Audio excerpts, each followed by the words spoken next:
Alors, bienvenue à ce quatrième cours du Club de jardinage français LSQ. Aujourd'hui, on va lancer la saison. Donc, on va peut-être pas se mettre à travailler comme cet enfant-là dans le champ. C'était une présentation Canva super jolie, puis je la trouvais cute, mais je me suis rendu compte qu'on ne va pas avoir des gros outils comme ça, nous autres. Mais bon, on va peut-être avoir sa motivation. Alors, aujourd'hui, on va commencer par parler de comment ouvrir le potager. Alors, on va parler des supports de culture. Ça, c'est dans quoi est-ce qu'on va cultiver. Ensuite, on va parler du choix du mode d'arrosage. Ensuite, on va parler de préparer le sol, puis pailler. Et par la suite, on va parler de lancer les premières cultures, puis on va vous expliquer et montrer des vidéos des transplantations et des semis directs. Puis on va voir c'est quoi la différence. On en avait parlé dans un cours précédent, le cours des semis, qui était le deuxième. On avait parlé des semis indirects, là, donc intérieurs plutôt. Intérieurs. Et puis, aujourd'hui, on va vous parler des semis directs, ceux qu'on peut faire dehors. Et par la suite, je vais vous introduire une fiche de culture. À chaque prochain cours, on va avoir des présentations de plusieurs légumes. Aujourd'hui, on va en avoir un. Je vous garde ça pour la fin. Et comme d'habitude, ensuite, on va voir qu'est-ce qu'on fait au jardin cette semaine.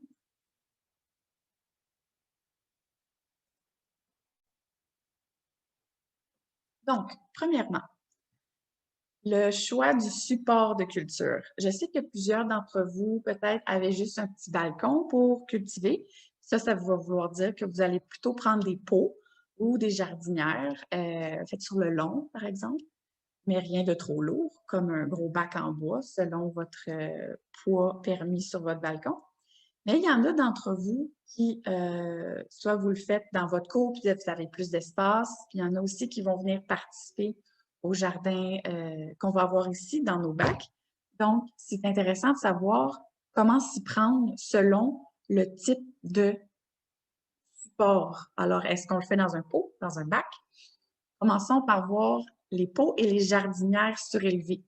Alors, détail important, toujours placer votre pot à l'endroit final où vous allez le garder. Par exemple, vous savez que vous voulez des tomates, bien, avant de mettre la terre dedans, mettez-le au soleil tout de suite parce que ça va être vraiment lourd une fois rempli. Une fois que vous avez mis votre plant, arrosé, l'eau va rajouter du poids. Donc, toujours préparer selon le type d'ensoleillement que votre plante a besoin.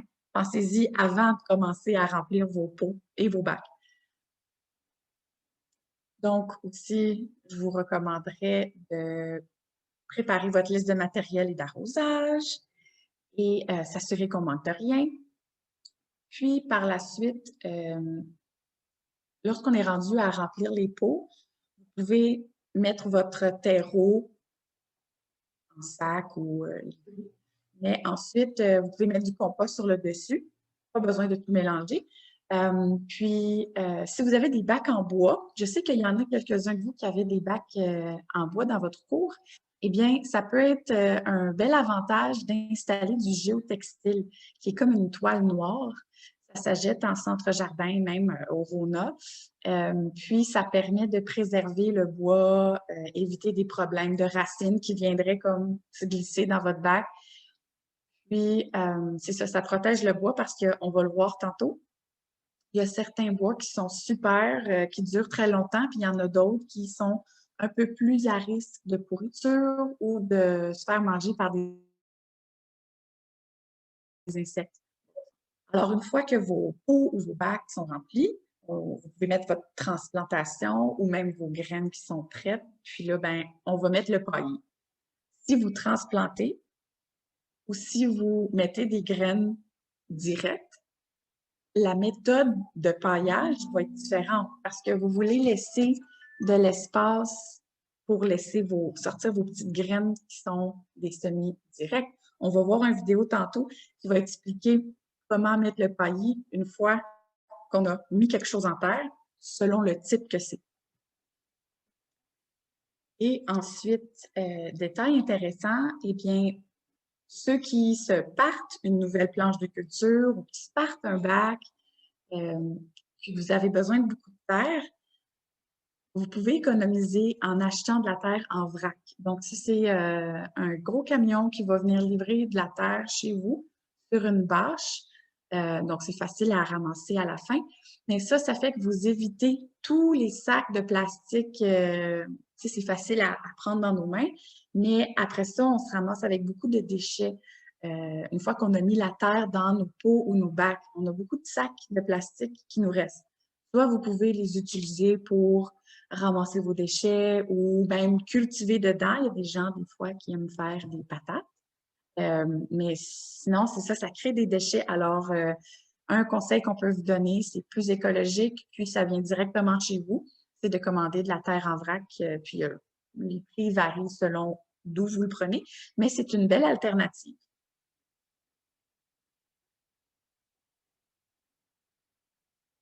Donc, pour les personnes qui cultivent en pleine terre, ça va être important de diviser votre espace en planches de culture et en allées. Puis, principalement parce que ça vous économise beaucoup. Alors, quand on est dans notre jardin et qu'on a des allées, ça, c'est plutôt pour les personnes qui ne sont pas en bac, là, mais qui sont vraiment sur un carré de sol par terre. Entre vos allées de 70 centimètres environ, la taille moyenne de votre section de culture, pardon, il faut que ça soit 70 centimètres en moyenne, parce qu'il y a des plantes qui vont s'étendre autant où vous pouvez en distribuer beaucoup sur un 70 centimètres. Mais entre ça, ça serait une bonne idée de faire des allées de 60 centimètres ou 120 pour vous laisser assez de place pour passer. Puis éviter de piétiner vos sections de culture parce que ça, c'est de la terre qu'on ne veut pas déranger, on ne veut pas l'écraser parce que ça peut étouffer les racines puis bouger les choses dans le sol. On ne veut pas déranger le sol qu'on cultive. Donc, des allées de 60 à 120 cm, c'est une bonne idée, mais ça dépend encore. Quels sont vos outils et vous êtes de quelle taille? Alors, la mesure de votre allée va dépendre de vos outils. Donc, est-ce que vous prenez des brouettes pour travailler? Est-ce que vous utilisez une marchette pour vous déplacer? Alors, il faut considérer aussi l'espace quand on travaille, puis la taille de nos outils, par exemple. Est-ce que j'ai assez d'espace pour prendre mon râteau? Donc, il faut considérer tous les mouvements qu'on a avec les choses qu'on va faire pousser à côté de nous. Et puis, notre taille. Donc, est-ce qu'on est très grand? Est-ce qu'on est plus court? On a des bras longs? On a des bras courts? Parce que si, par exemple, vous jardinez à genoux, et si vous voulez étendre votre bras puis aller attraper quelque chose comme une mauvaise herbe ou un petit plant à l'autre bord, ben est-ce que vous êtes capable de vous étendre? Donc, il faut considérer à vos forces et vos défis physiques, mais aussi, bon, est-ce que vous voulez jardiner debout? Est-ce que vous voulez le faire à genoux ou à quatre pattes? Donc, considérez l'espace entre vos allées pour, pour jardiner confortablement. Alors, c'est ça. Je vous recommanderais, il est recommandé d'avoir des planches de culture de 70 cm pour vraiment ensuite avoir des allées de 60 à 120 cm. C'est plus ergonomique, donc on pense sécurité et confort. On serait rendu à la partie des vidéos. Alors, on a des conseils à vous donner pour lorsque vous ouvrez une nouvelle parcelle de votre jardin, lorsque vous prenez un morceau de terre là, au sol, comment commencer à cultiver? Est-ce qu'on mélange tout ça? Est-ce qu'on va creuser très creux? Donc, on n'a pas besoin de bouger les choses vraiment, mais les vidéos qu'on va vous présenter, c'est des stratégies pour limiter le désherbage. Donc, il y a le détourbage, l'occultation, ça c'est avec une toile très opaque. Puis ensuite, on voit une technique avec des couches de carton. Euh, ce sont des stratégies pour limiter le désherbage. Donc, on est maintenant rendu à parler des supports de culture pour les bacs surélevés ou séparés du sol. Alors, vous pouvez mettre un cadre construit en bois pour surélever vos planches de culture, vous donner comme un autre 30 cm de profondeur, parce que lorsque votre terre est compressée entre les planches de bois que vous faites le cadre, ça empêche que la terre aille dans vos allées, mais aussi ça la met en hauteur un tout petit peu plus pour permettre de gagner en profondeur parce qu'il y a des plantes qui vont avoir besoin de beaucoup d'espace pour leurs racines qui aillent en profondeur. Mais les bacs surélevés, on peut les faire en pin, on peut les faire en cèdre. Je ne sais pas, tantôt, vous pourrez nous expliquer, vous, vos bacs sont faits en quoi? Le pin, c'est plus économique, ça coûte moins cher, mais ça se dégrade vite. Donc, il peut être attaqué par la pourriture ou les insectes. Alors que le cèdre, on peut avoir du cèdre rouge ou du cèdre blanc. Puis ça coûte plus cher, mais c'est une option qui est plus locale, puis c'est durable parce que ça résiste bien à la pourriture puis aux insectes, le bois avec l'humidité et tout ça. Donc, je vous recommanderais le cèdre, mais le pin aussi, ça peut fonctionner. Expérience personnelle, mon père et moi, nous avons construit des bacs en pin et on voit que depuis 6 ans, par exemple, 6-7 ans, il n'y a pas de pourriture encore. Là. Donc, peut-être qu'on est juste chanceux ou qu'on ne l'a pas vu, mais ça tient encore super bien, puis on n'a pas de problème avec nos cultures depuis. Donc, option économique, c'est le pain.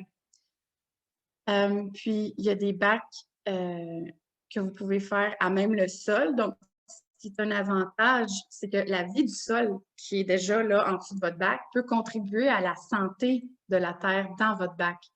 Donc, vous n'êtes pas nécessairement obligé de séparer par un géotextile. Ça se peut que oui, vous allez avoir des mauvaises herbes qui arrivent, mais il y a quand même un bel avantage à profiter de la vie qui est déjà dans le sol. Sauf si vous avez un sol contaminé ou très compact, c'est peut-être pas la meilleure option. Alors, assurez-vous d'avoir assez de profondeur dans votre bac pour tout ce que vous avez planté. Puis, c'est ça. Si c'est très compacté, alors une option, c'est pas la pleine terre. La meilleure option pour vous, c'est les bacs. Puis, comme tantôt, on l'avait mentionné, il y avait une question, c'était par rapport aux racines des arbres qui sont autour. Si vous avez des érables ou des bouleaux ou des épinettes chez vous, bien, considérez que c'est possible que les racines vont être assez de surface, puis s'inviter dans votre bac. Donc, pour éviter ça, le géotextile, ça peut aider.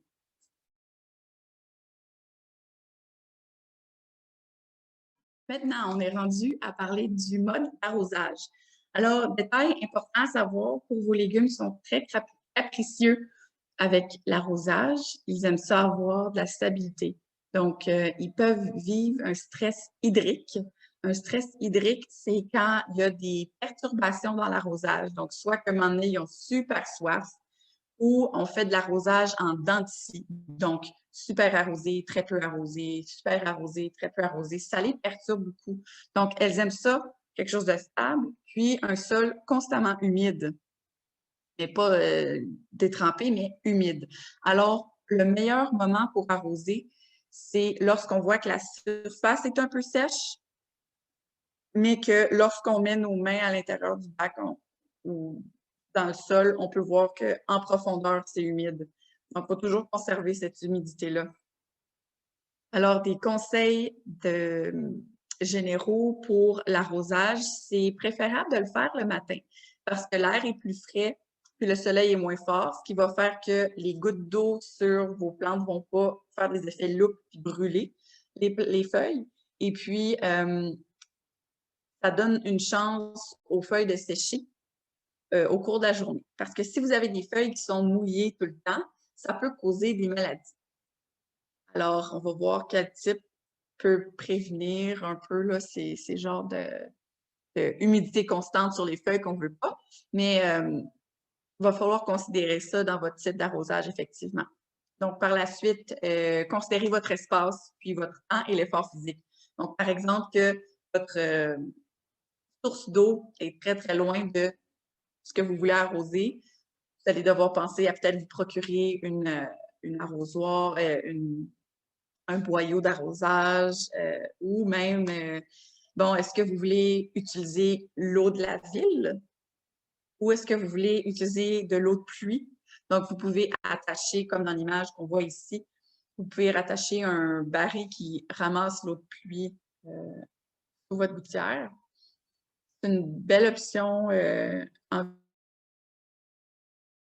environnementale, puis de réutiliser ce que la nature nous donne déjà. Puis il y a des choses intéressantes dans l'eau de pluie pour vos plantes. Donc, par la suite, arroser va diminuer selon si on a mis du paillis parce que ça permet à conserver l'humidité dans le sol. Puis, l'arrosage va diminuer. Donc, c'est le fun parce que ça nous économise du travail. Le paillis nous conserve d'énergie. Alors, conseil pour arroser comme un pro. Est-ce qu'il faut arroser à tous les jours? C'est déconseillé. Il faut juste s'assurer de 20 cm du sol, puis c'est parfait comme ça. Donc, un arrosage profond 1 à 2 fois par semaine. Puis donc, on voit que tous les jours, c'est pas nécessairement idéal parce que ça va créer beaucoup d'humidité sur les plantes, puis ça peut causer des maladies. Donc, on veut éviter ça. Puis 3 à 5 cm d'eau par semaine. Puis ensuite, c'est absorbé par la terre, bien sûr. On veut voir des flaques sur la surface qu'on arrose d'environ 20 secondes et plus. Donc, que ça prenne 20 secondes à être absorbé par le sol, ça nous assure qu'on a arrosé suffisamment. Puis, lorsqu'on s'apprête à arroser ou à vérifier est-ce qu'il faut que j'arrose aujourd'hui ou que je peux attendre, bien, c'est de vérifier la couleur de la terre. Puis, c'est ça qu'en surface, ça va être sec, mais est-ce que c'est, allons à 20 cm de profondeur, est-ce que c'est foncé? Ça veut dire que c'est assez arrosé. Donc, c'est une façon de vérifier aussi. Une fois que j'arrose, la profondeur, elle me dit quoi? Est-ce que j'ai assez arrosé? Donc, vraiment, allez-y avec vos mains, allez-y avec vos sens, puis regardez, touchez la terre, voir quelle profondeur d'arrosage ça a besoin ou si vous avez bien fait votre arrosage. Donc, voyons les choix de mode d'arrosage. On a l'arrosoir avec une pomme en effet de pluie. C'est peu coûteux, c'est bon pour les petites surfaces, par exemple arroser les semis, mais parce que ça risque d'arroser les feuilles beaucoup, ça peut causer des maladies. Donc, vous pouvez regarder ici, il y a ici les feuilles de tomates qui ont du mildiou. Donc, c'est comme une petite moisissure qui est causée par trop d'humidité. Alors, évitez ça, surtout si vous voulez avoir des belles cultures. Mais selon votre type d'arrosage, vous pouvez vous éviter des maladies. Donc, le tuyau d'arrosage, c'est peu coûteux. On est branché directement à la ville, puis on y va avec notre boyau. Mais ça prend beaucoup de temps selon la taille du jardin parce que ça l'arrose pas, ça l'arrose dans un gros giron. Donc, considérez l'énergie qu'on va mettre. Et puis, ça risque aussi de trop arroser les feuilles et donc de causer des maladies. Puis moi, personnellement, je le trouve un peu violent, mon boyau chez moi, là, comme il est super projectile. Puis, vous pouvez ensuite vous acheter des têtes différentes pour varier la pression de l'eau. Mais des fois, je trouve que ça l'attaquait juste trop les plantes dans mon jardin, puis ça les endommageait. Donc, j'avais comme l'impression que c'était pas la méthode pour moi. Donc, ensuite, l'arroseur par aspersion. Donc, c'est ceux qu'on connaît là, qui servent à arroser le gazon. Ça sauve du temps parce qu'on le laisse là, puis ça fait le travail pour nous. Par contre, c'est conçu pour le gazon qui est un espace plat. Dans le jardin, on va voir des niveaux différents, des choses plus courtes, des choses qui poussent beaucoup en hauteur. Donc, ça va mal répartir l'eau. Puis parce que ça l'arrose partout, ça l'arrose aussi vos allées. Ça ne fait pas la différence. C'est une machine, ça va juste y aller. Donc, c'est possible que vous arrosiez trop vos allées. Puis, ça gaspille de l'eau, en fait, parce que ça y va à l'aveugle. Ça ne considère pas qu'est-ce qui est une allée, qu'est-ce qui est une planche de culture. Et puis, encore une fois, ça risque de trop arroser les feuilles et donc de causer des maladies. Il y a une autre plante ici là, qui a des taches blanches dessus. Ça, c'est une présence de trop d'humidité sur les feuilles. On va voir d'autres types d'arrosage. Il y a le tuyau poreux, qui est une alternative intéressante. Mais, tu sais, c'est sûr, vous n'êtes pas obligé. À chaque fois qu'on propose du matériel, vous n'êtes pas obligé de l'avoir. C'est juste considérer votre budget, vos installations, puis aussi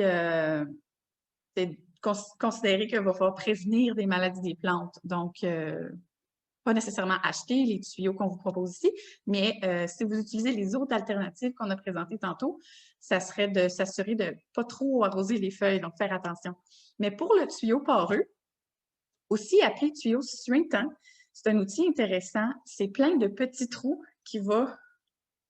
L'eau, elle va sortir doucement de ces petits trous-là, puis on peut le placer sous le paillis.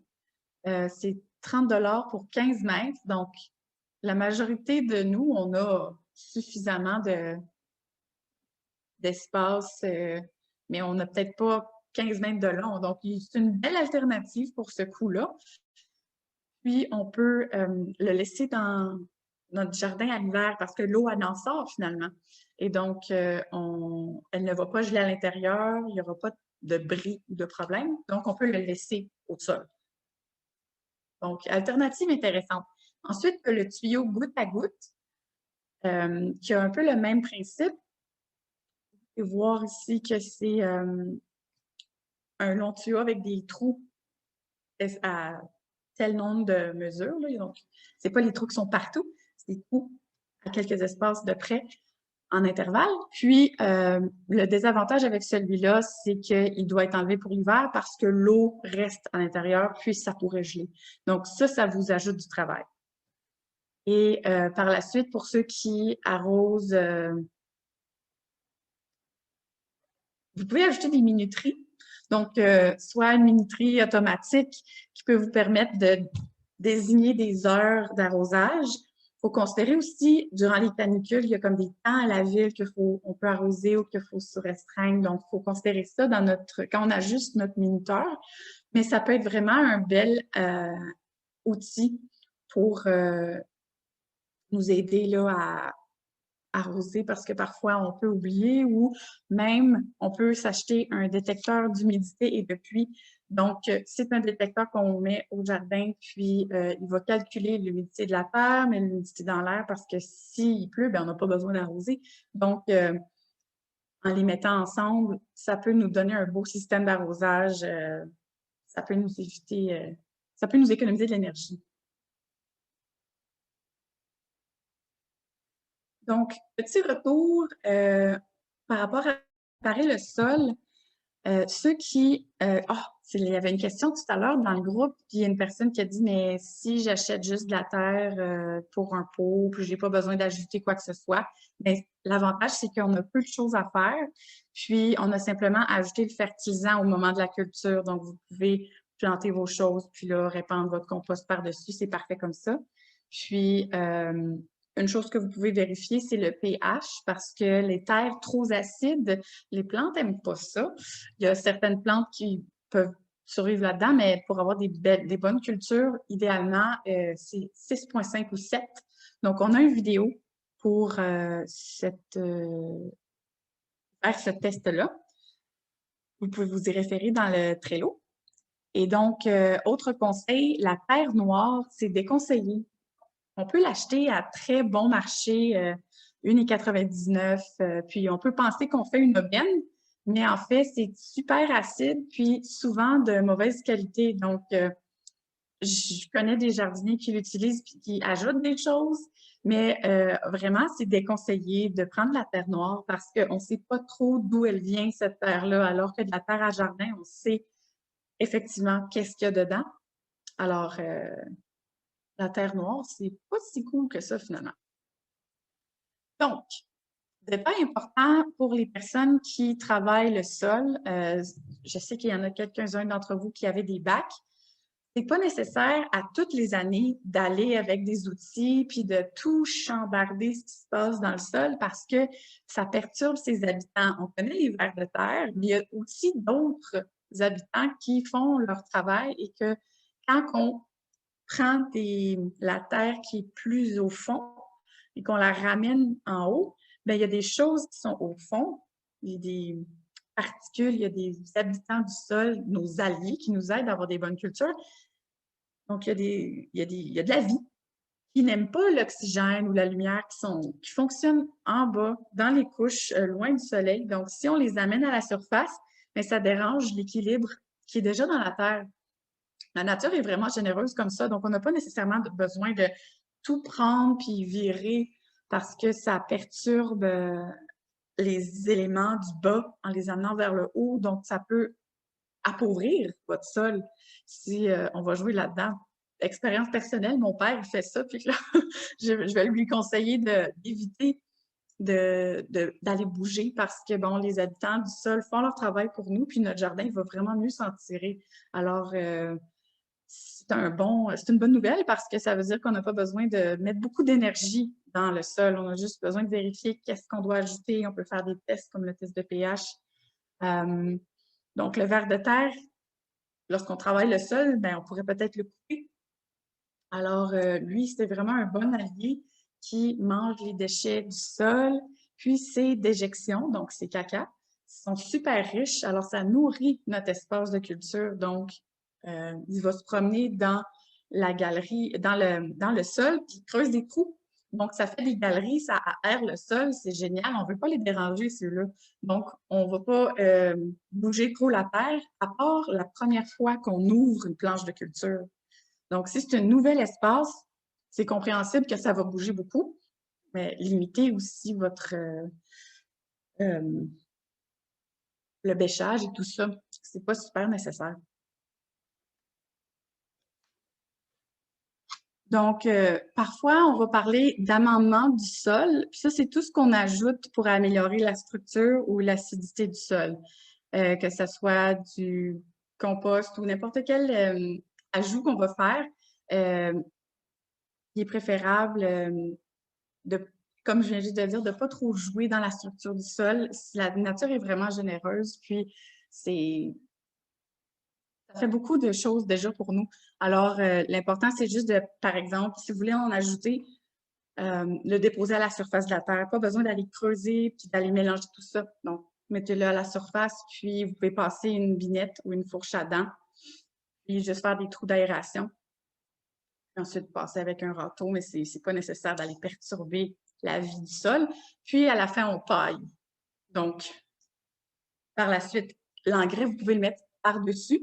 Le fumier de poule, c'est idéal, surtout pour les tomates, les aubergines et les poivrons.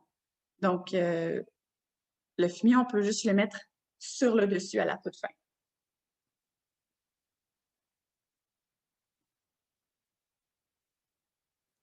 Et finalement, le paillage, eh bien, qu'est-ce que ça a comme avantage pour nous? Ça conserve l'humidité, ça permet de limiter l'apparition des plantes indésirables, les mauvaises herbes qu'on appelle, et ça aide à l'aération du sol, puis ça se décompose, donc ça enrichit notre sol. Alors, quelque chose à garder en tête avec le paillis, c'est en début de saison, si on l'a déjà, mais il va falloir le tasser. Donc, disons que vous commencez cette année, vous mettez du paillis sur une planche de culture, dans votre bac, par exemple. Bien, quand la saison va être terminée, l'hiver va arriver et tout ça, puis le printemps prochain, vous allez devoir juste le tasser pour laisser la chaleur entrer, le froid sortir. Donc, vous allez vouloir tasser votre paillis, l'écarter au début de la saison parce que le sol est froid, il a besoin de se réchauffer pour recommencer à cultiver l'année d'après. Donc, quand on sème, l'important, c'est juste de tasser votre paillis, mettre vos graines, puis attendre la germination. On ne veut pas tout de suite remettre le paillis parce que la petite graine va avoir de la misère à sortir. Donc, on veut vraiment lui laisser de l'espace. Puis, une fois qu'on voit un germe sorti, on peut retasser le paillis autour en lui faisant bien attention. Puis aussi, précaution à prendre, éviter le paillis de cèdre. C'est très populaire, on en voit pour sur des plates-bandes, pour du décoratif. Par contre, c'est super acide, puis souvent, il y a des colorants dedans. Alors, à déconseiller pour le paillis que vous allez utiliser sur des espaces que vous allez cultiver pour manger. Et puis, aussi, éviter le paillis de bois parce que c'est un voleur d'azote. Donc, ça va se décomposer, puis ça va comme prendre beaucoup d'azote dans votre sol. Alors, ce qui est préférable, si vous utilisez du bois, c'est du BRF, bois raméal fragmenté. Alors, si vous regardez dans la présentation, ça a l'air un peu de ça, du BRF. Ce qui est à conseiller à utiliser comme paillis. Vous pouvez aussi utiliser du compost. On le met en superficie. Il y a aussi des feuilles d'arbres mortes déchiquetées. Vous pouvez même mélanger ça avec du papier déchiqueté. Puis, il y a de la paille que vous pouvez utiliser. Comme donc la paille qu'on imaginerait de la paille de ferme, là, vraiment. Puis, il y a de la tonte de gazon mélangée avec du papier déchiqueté aussi. Alors, on voit que le petit monsieur ici réutilise ce qu'il a coupé de son gazon. Une autre belle alternative. Puis, ben, on a toujours du gazon qui repousse. Vous avez du gazon chez vous, alors ça limite les coûts aussi. Mais il faut le mélanger avec une matière brune comme du papier.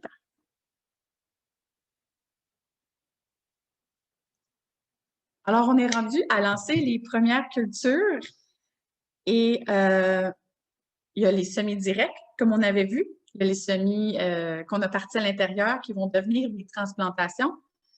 Souvent, les cultures qui sont plus longues, par exemple les poivrons, c'est bénéfique de les commencer d'avance à l'intérieur, puis ensuite, on peut commencer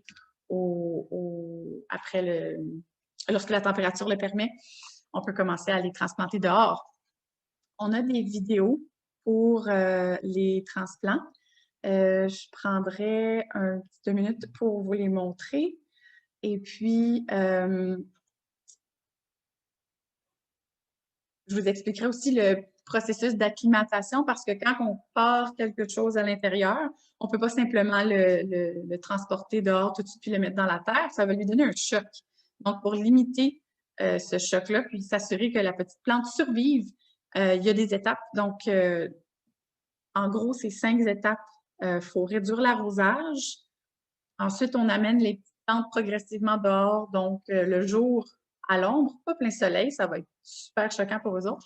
Donc, graduellement, on va les apporter vers les intempéries qu'elles risquent de vivre dehors. Alors, premièrement, on commence à l'ombre le jour, puis la nuit, on les rentre à la maison. Éventuellement, lorsque les températures de nuit sont loin de 0 degré, on va pouvoir les laisser dehors. Mais quand il fait encore froid, c'est préférable, même vital, de les ramener à l'intérieur. Alors, une fois que, bon, la température nous permet d'avoir les plantes qui restent dehors la nuit, après ça, on peut commencer à les mettre au soleil quelques heures. Puis, je vous rappelle, ce processus-là, il est inclus dans un document du Trello, puis vous pouvez aller le relire lorsque ça va être votre tour d'acclimater vos petits plantules. Alors, ça peut prendre 5 à 14 jours avant de les transplanter au jardin.